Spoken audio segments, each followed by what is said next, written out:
Hi అండి అందరికీ. ఈరోజు అయితే సండే కదండి, బిర్యానీ అయితే చేస్తున్నాము. మా ఫ్రెండ్ అయితే బిర్యానీ చేస్తుందండి, సూపర్గా చేస్తుంది. ఇప్పుడైతే బిర్యానీ అయితే చేస్తాము, నేను మా ఫ్రెండ్ అయితే కలిసి. చూడండి వీడియోలు అయితే. అందరైతే చేస్తూ ఉంటారండి బిర్యానీ అయితేను, కానీ మా స్టైల్లో మేమైతే చేస్తామండి. బిర్యానీ ఎలా చేస్తామనేది అయితే ఈ వీడియోలో అయితే చూపిస్తాము, చూడండి. 1.5 కిలో చికెన్ తీసుకుంటున్నామండి, 2 కిలోల రైస్ తీసుకుంటున్నాము.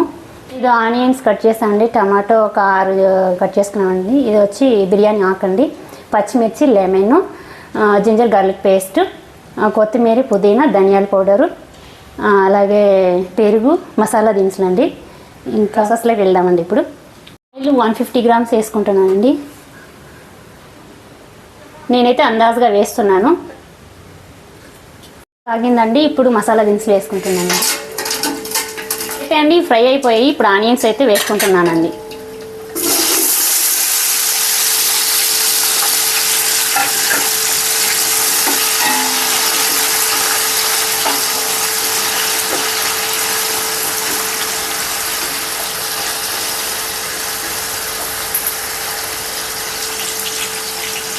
టేస్ట్ సరిపడేంత సాల్ట్ వేసుకోవాలండి, ఇక రాళ్ళ ఉప్పు టేస్ట్ తగ్గట్టు. నేను ఇది ధనియాల పొడి దంచుకుంటాను అనుకుంటా. ఆనియన్ ఫ్రై అయింది ఇలాగే. ఇప్పుడు పచ్చిమిర్చి అయితే వేసుకున్నామండి.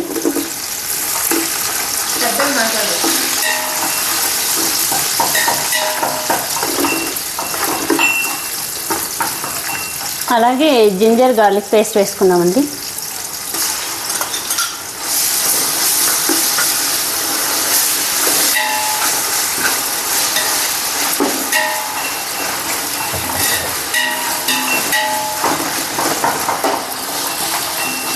అలాగే పుదీనా అండి.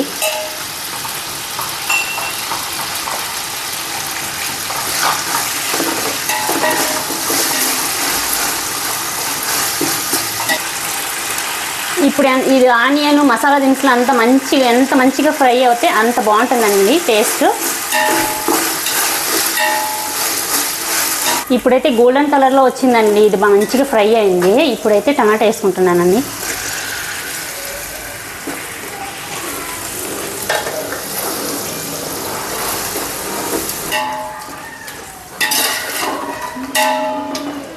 ఇప్పుడు మంచిగా టమాటా అయితే ఉడికిపోయిందండి. ఇప్పుడు చిల్లీ పౌడర్ వేసుకుంటున్నానండి. అలాగే ధనియాల పొడి వేసుకుంటున్నానండి. ఇప్పుడు 3 స్పూన్లు వేసుకుంటున్నానండి.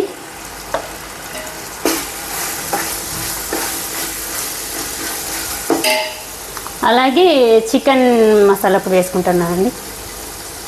2 స్పూన్లు వేసుకుంటున్నాను. అలాగే కొద్దిగా పసుపు వేసుకుంటున్నానండి.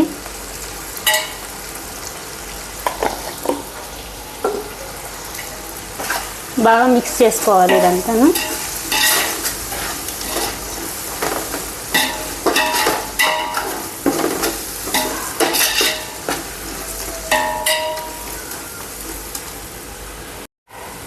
రెండు నిమిషాలు అయిన తర్వాత ఈ పౌడర్ కొద్దిగా ఉడికిన తర్వాత చికెన్ వేసుకుందామండి.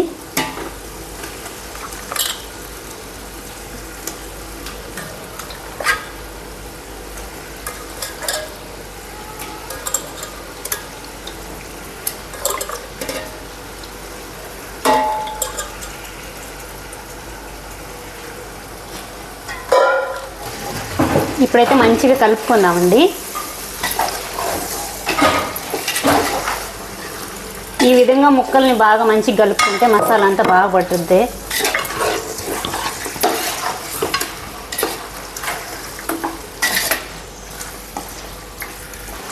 పెరుగు అయితే కొద్దిగా వేసుకుందామండి.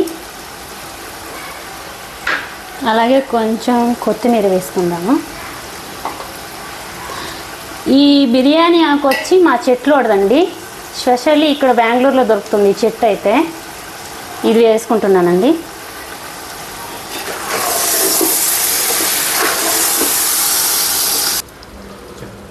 ఇప్పుడు మంచిగా కలిపేసి పెరిగేసుకున్న తర్వాత ప్లేట్ అయితే పెట్టుకుందామండి. ఇప్పుడు ఒక 15 నిమిషాలు మంచిగా ఉడికిన తర్వాత చూస్తున్నామండి. ఇది చికెన్ మంచిగా కలుపుకుందామండి. కలర్ కోసం నేను కొంచెం ఫుడ్ కలర్ యాడ్ చేస్తున్నానండి, ఎక్కువ వేయద్దండి.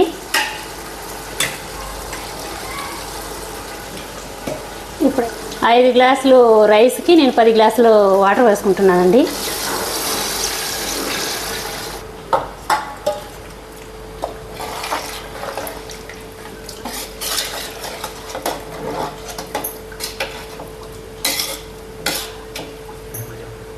ఇప్పుడు నేను మూత పెట్టుకుంటున్నానండి. తనేనండి మా ఫ్రెండ్ వచ్చేసి, ఆ అమ్మాయి బిర్యానీ అయితే చేసేది. మేము సండే అయితే ఇంట్లో ఉంటాము, ఆ అమ్మాయి కూడా ఇంట్లోనే ఉంటుంది, నేను ఇంట్లోనే ఉంటాము. అందుకే ఇట్లాగా ఫ్రీగా సండే ఉన్నప్పుడైతే ఇలా బిర్యానీ ఏదైనా చేసుకుంటూ ఉంటామండి. ఏదైనా సోమవారం ఇంకా శనివారం దాకా అయితే డ్యూటీకి అయితే పోతూ ఉంటామండి. మనం ఉండే సండే మాత్రం అయితే ఇంట్లో అయితే ఉంటాము. అలాగే ఏమన్నా సండే ఇంట్లో ఉన్నప్పుడు అయితే ఏమన్నా చేసుకొని ఇలాగైతే తింటూ ఉంటాము. మా పక్కింటి అమ్మాయి అయితే బాగా క్లోజ్ ఫ్రెండ్ అండి నాకు. తను చాలా మంచిది, బాగా మాట్లాడటం కానీ చేయటం కానీ అంతా అయితే బాగా మాట్లాడద్ది. ఒక ఇంట్లో మనిషిలాగైతే బాగా కలిసిపోయిందండి. ఏమన్నా నాకు తెలియంది చేసి అంటే తను చేసి ఇస్తుంది, నేను చేసి అనేది లేదు. మన ఊరి దగ్గర అయితే అందరం కలిసి ఒక దిక్కు ఉంటాం కాబట్టి బాగుంటుందండి. అందరం మాట్లాడుకుంటూ జాస్తి అయితే ఉంటాము, ఒక దిక్కు అయితే ఉంటాము. ఇక్కడ ఏంటంటే సిటీలో ఎవరిపాటికి వాళ్ళ పనులకు పోవడం రావడం, వాళ్ళ పనులు వాళ్ళు చేసుకొని ఇంట్లో అయితే ఉంటారు. ఇట్లాగ అందరూ కూర్చొని మాట్లాడుకునే అంత టైం అయితే ఉండదండి. ఎందుకంటే మనం ఉదయాన్నే పోతే సాయంకాలమేనండి ఇక్కడైతే పనికి పోతే వచ్చేది. అందుకని మా పక్కింటి అమ్మాయి అయితే బాగా ఫ్రెండ్ అండి నాకు, అదండి హెల్ప్ అయితే చేస్తుంది. అలాగే ఏమన్నా తెలియని అయితే ఏమన్నా అడిగితే చెప్పి చేసిస్తుంది ఆ అమ్మాయి అయితేను. చేయను అనేది లేదండి, చేసిస్తుంది. మూత తీస్తున్నానండి.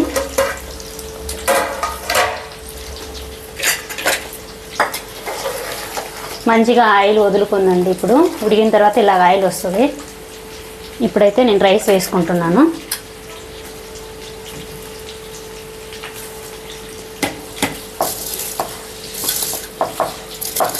ఇప్పుడైతే ఒకసారి కలుపుకుందామండి.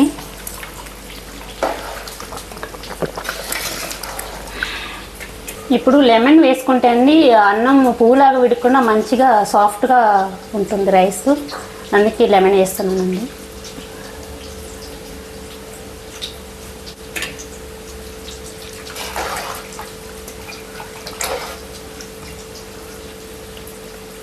ఇప్పుడు ప్లేట్ పెట్టుకున్నామండి. మంచిగా గుమగుమ స్మెల్ వస్తుందండి, చాలా బాగుంది. రైస్ కూడా మంచిగా మగ్గుతుంది, ముక్కలు కూడా మంచిగా ఉడికినాయి. ఇంకొద్దిగా ఉడికితే సరిపోద్దండి బిర్యానీ రెడీ. ఒకసారి రైస్ వేసిన తర్వాత మనం ఒకసారి ఇలా కలబెట్టుకొని చూసుకోవాలండి. అయితే సరిపోయిందండి.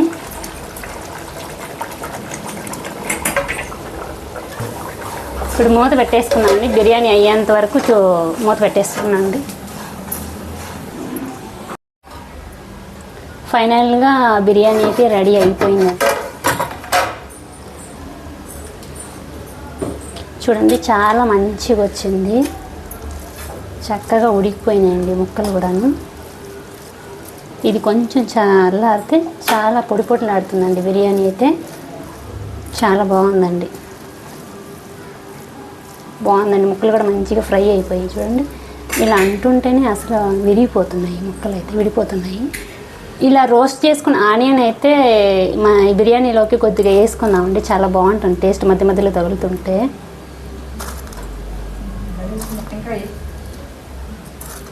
బాగుంటుందండి. బిర్యానీ అయితే రెడీ అయిపోయిందండి, చాలా చక్కగా అయితే వచ్చింది. అందరూ అయితే ఇలాగైతే ట్రై చేయండి.